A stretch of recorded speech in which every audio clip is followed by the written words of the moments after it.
والله للأمانة يعني إصداري للمنتخب كان مفاجأة بالنسبة لي، يعني أنا ما كنت بعرف إنه راح يستدعونا على المنتخب بكأس آسيا، خاصة إنه كان في بطولة يعني كأس آسيا، أكبر بطولة بالفترة كانت نفسها. يعني ما توقعت، بس سبحان الله يعني استدعوني وما حدا ما توقعت لعب يعني. طلعنا على المنتخب وكان المدرب يعني واضح بكل شيء، كان عم يشرحه الأفضل اللي بيلعب طبق خياراته بيلعب. الحمد لله رب العالمين يعني كنت من ضمن خياراته بكل بطولة، حتى ضمن تصفيات آسيا يعني. هاي بعتبرها فضل من الله واجتهاد منيح.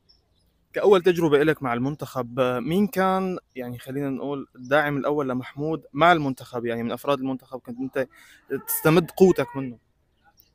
والله لما كل اللاعبين يعني دعموني، وخاصة يعني ملعب اساسي يعني اجوا اللاعبين يحكوني، بس كان عندي يعني هو رفيقي ايام منتخبات الفئات العمريه عمار رمضان وعمر خريبين. عمر خريبين كان من اكثر الناس اللي يدعموني بالفتره نفسها، وحتى انا كنا على طول بالفتره كنا بالمنتخب كل نهار انا وياه مع بعض يعني.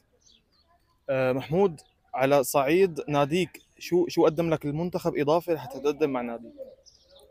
المنتخب قدم لي خبره دوليه كبيره، يعني انك انت تلعب مع منتخب الرجال ببطوله كبيره تفرق معك الخبره. بتعرف كيف الرتم الدولي مختلف جدا عن رتم الدوري السوري. الدوري السوري رتمه كان بطيء، فينك يعني تقول زياده خبره دوليه كبيره، خاصه بالدوري. يعني تلاقي عم تلعب مباراه سريعه الرتم، مباراه ضغط عالي، مباراه فيها تكتيك كثير كبير. تيجي على الدوري بتلاقي حالك اسرع بكل القرارات، يعني بتلاقي حالك انت اسرع من اكثر من اللاعبين بالنسبه للقرار، انك انت يعني اوريدي لعبان تحت ضغط عالي، فتجي تلعب تكون مرتاح اكثر.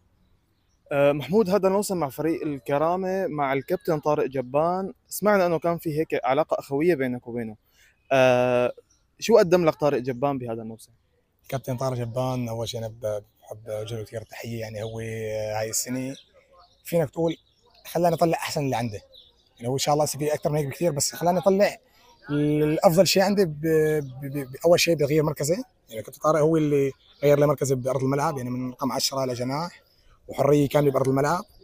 دعم كثير كبير، علاقه كثير تربطنا بالكابتن طارق كثير اخويه، يعني بالملعب برا الملعب بنضل نمزح انا وياه. يعني شخص كثير طيوب ومدرب كثير افكاره يعني بتساعد اللاعب الصغير، وبتساعد اللاعب انه يفكر بارض الملعب، يعطيك خيارات كثير بتساعدنا بارض الملعب. هاي اللي خلتني يعني فينك تقول احسن ما عندي اقدمه هذا الموسم. يعني عمل كثير شغلات وعلمني كثير شغلات انا ما كنت بعرفها من قبل يعني.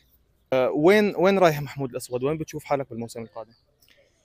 والله باذن الله تعالى يعني فينك تقول اخر موسم لي ان شاء الله تعالى بسوريا، في اكثر من عرض براسه، وان شاء الله يعني يكون يعني اختار الافضل، الافضل من الناحيه الفنيه اكثر من هي الناحيه الماديه. فينك تقول يعني كل الدوريات صارت افضل من دورياتنا، كل الدوريات افضل من دورينا. دورينا سيء جدا. فالانسان ودائما يعني الانسان بيطمح يحترف برا خاصه بعمر صغير، وبنفس الوقت يعني مشان تضل حافظ على مركزك بالمنتخب وضل بالمنتخب لازم تكون محترف. الدوري ما بيطورك كثير ابدا يعني. فلازم ندور ان شاء الله على فرصه احترافيه، وان شاء الله هذا الموسم راح اكون يعني اول سنه محترف ان شاء الله. هي آخر سنة لك بنادي الكرامة كعقد رعاية. لا لا، انا لسه باقي لي بعقدي سنتين، بعد سنتين سنتين. رعايه. بس ان شاء الله يعني ممكن ناخذ يعني نحل الموضوع مع النادي بامور ماديه.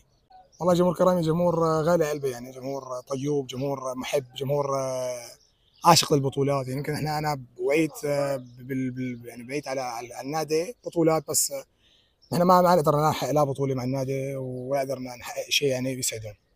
الله يوفق الله يوفق اللاعبين بالايام الجايه، ويوفق الناس لتسعد هاي الجمهور. جمهور بيستاهل يعني، جمهور عنده بطولات كثير، فبيستاهل فريق يكون عنده بطولات. جمهور طيب هو الرأي، يعني هو الجمهور هو بيرفع اللاعب. يعني النادي الكبير بيرفعوا جمهوره، وبيرفع واللاعب الكبير بيرفعوا جمهور. شو بتقول للجمهور السوري بختام لقائنا؟ جمهور السوري بتمنى الدعم الدائم اللاعبين السوريين داخليا وخارجيا. ما في يعني ما في تفرقه بين اللاعبين، وان شاء الله تعالى اذا ما دام هم عم يدعمونا الامور ان شاء الله تضل منيحه.